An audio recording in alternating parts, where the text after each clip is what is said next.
Andhra Pradesh public service commission group 1లో మంచి rank సాధించి deputy కలెక్టర్గా ఎంపికైన మరుబరికి అనితకు రేచర్లపేట వాసులు ఘన స్వాగతం పలికి విజయోత్సవ ప్రదర్శన నిర్వహించారు. చర్చిలు, దేవాలయాల్లో ప్రత్యేక ప్రార్థనలు, పూజలు జరిపి అంబేద్కర్ విగ్రహాలకు పూలమాలలు వేసి నివాళులర్పించారు. ఈ సందర్భంగా గ్రూప్ 1 విజేత డిప్యూటీ కలెక్టర్ మరుబరికి అనిత మాట్లాడుతూ ప్రభుత్వ విద్యా సంస్థల్లో చదువుకుని డిప్యూటీ కలెక్టర్గా ఎంపిక కావడం ఎంతో గర్వంగా ఉందన్నారు. కాకినాడలో 1 నుంచి డిగ్రీ వరకు చదువుకుని పీజీ రాజమహేంద్రవరంలో పూర్తి చేయడం జరిగిందన్నారు.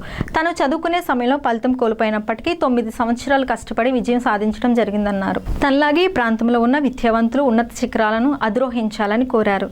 స్థానిక జనసేన నాయకులు పచ్చిపాల కోడి శ్రీను మాట్లాడుతూ రేచర్లపేటకు సమాజంలో చెడ్డ పేరు ఉండేదని ఇప్పటి తరం బాగా చదువుకుని ఉన్నత ప్రభుత్వ ఉద్యోగులు చేయడం జరుగుతుందన్నారు.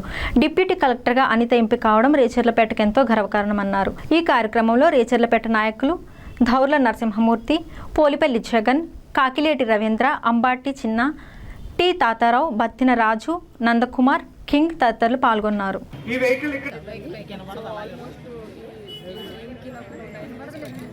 సో ఈ త్రూఅవుట్ జర్నీలో మా పేరెంట్స్ కూడా చనిపోయారు. వాళ్ళ బ్లెస్సింగ్స్ అలాగే సర్వీస్ కూడా నేను బాగా చేయాలని స్ఫూర్తిగా కూడా ఉంటున్నాను. నా నుంచి ఇంకా యంగ్ జనరేషన్ కూడా మంచిగా మోటివేట్ అవ్వాలని కూడా నా ద్వారా కోరుకుంటున్నాను. ఇంకా చాలామంది ఇంకా మారాలి, ఇంకా నా నుంచి కొంచెం మారుతారని నేను చిన్నప్పటి నుంచి ఆఫ్టర్ పీజీ వరకు నేను గవర్నమెంట్ కాలేజ్ గవర్నమెంట్ స్కూల్స్లోనే చదివానండి. నేను పీజీ రాజమండ్రిలో చదువుకున్నాను. స్కూల్ దగ్గర నుంచి డిగ్రీ వరకు నేను కాకినాడలో చదువుకున్నాను. ఫ్రెండ్ ఇంటికి వెళ్ళినప్పుడు మా చెల్లి చాలా చిన్నది, ఎందుకంటే నేను చాలా అమ్ములు నేను చెప్పాను, అమ్మ ఎలా ఉన్నా బాగున్నా అంటే బాగున్నాను అనేది. నేను చూసే దగ్గర 15 సంవత్సరాలు అయిపోయింది అనితని. ఎందుకంటే అది చిన్న నా ఫ్రెండ్ రమేష్. చాలా ఆనందంగా ఉంది. అమ్మ నువ్వు చాలా హ్యాపీగా ఉండాలి, ఈ జాబ్ చాలా హ్యాపీగా చేయాలి, నీకు తెలియదు ఉంది.